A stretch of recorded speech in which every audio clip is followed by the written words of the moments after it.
ওমর রাদিয়াল্লাহু তাআলা আনহু যখন সেই ঘরে প্রবেশ করলেন, কিছুক্ষণ দাঁড়িয়ে থেকে তিনি শুধু খালি নজর ঘুরালেন যে যেই ঘরে আমার রাসূল আছেন 1 মাস ধরে, কি আছে সেই ঘরে। দেখতে পেলেন তার মাথার কাছে শুধু একটা পানির মশক ঝুলতেছে, আর তার বালিশটা ছিল খেজুর পাতার লিফ বলা হয়, তুষ, খেজুর পাতা দিয়ে বানানো একটা বালিশ।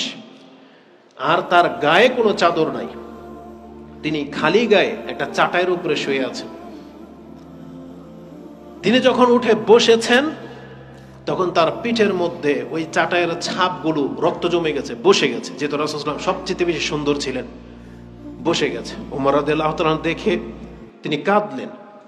তখন বলছে, মা ইউবকিক, ওমর তোমাকে কিসে কাঁদালো? তিনি বললেন, ইয়া রাসূলুল্লাহ, ইন্না কিসরা ওয়াল কাইসারা ফীমা হুম ফী।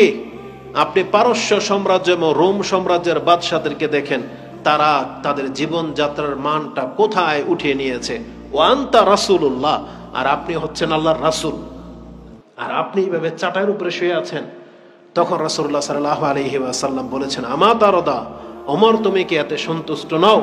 লাহুমুদ দুনিয়া ওয়ালানাল আখিরা, আল্লাহ তাদেরকে দুনিয়া দিয়ে দিয়েছেন, কিন্তু আল্লাহ আমাদের সাথে ওয়াদা করেছেন আমাদেরকে আল্লাহ পরকাল দিবেন। রাসূলুল্লাহ সাল্লাল্লাহু আলাইহি ওয়াসাল্লামের সামনে বাচ্চাদেরকে নিয়ে খেতে বসতেন একই প্লেটে। আনাস রাদিয়াল্লাহু তাআলা আনহু তিনি বলেন, আমার হাত এদিক সেদিক ঘুরপাক খেত।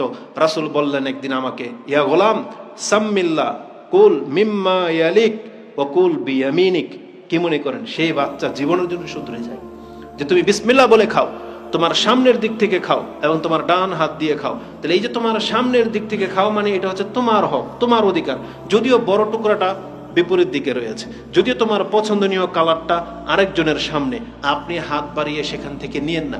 আমি বাচ্চাদেরকে দিয়ে উদাহরণ এই জন্য দিলাম, এটা ওরা করে, কিন্তু আপনাকে বললে আপনি লজ্জা পেয়ে যাবেন। এই জন্য আমি বাচ্চাদেরকে উদাহরণ দিলাম যাতে আপনার আমার গায়ে না যায়। এই স্বভাবটা কিন্তু আমরা অনেকের মাঝে দেখি।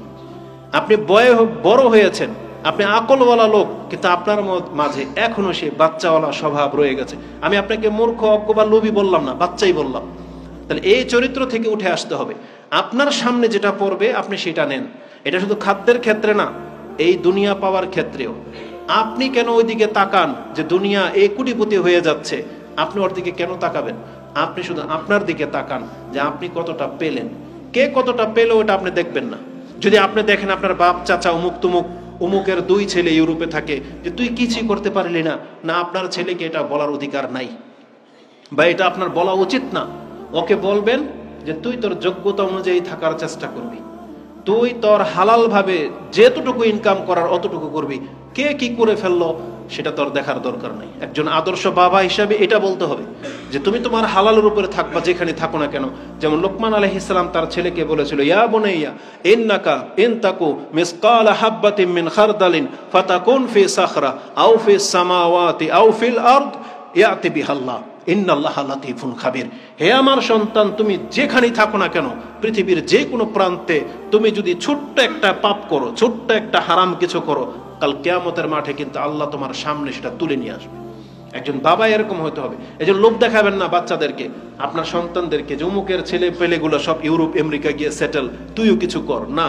আপনি বলবেন মুসলিম থাকার চেষ্টা করো, আপনি বলবেন হালালের উপরে থাকার চেষ্টা করো, কারণ এই দুনিয়া আমাদেরকে ছাড়তে হবে।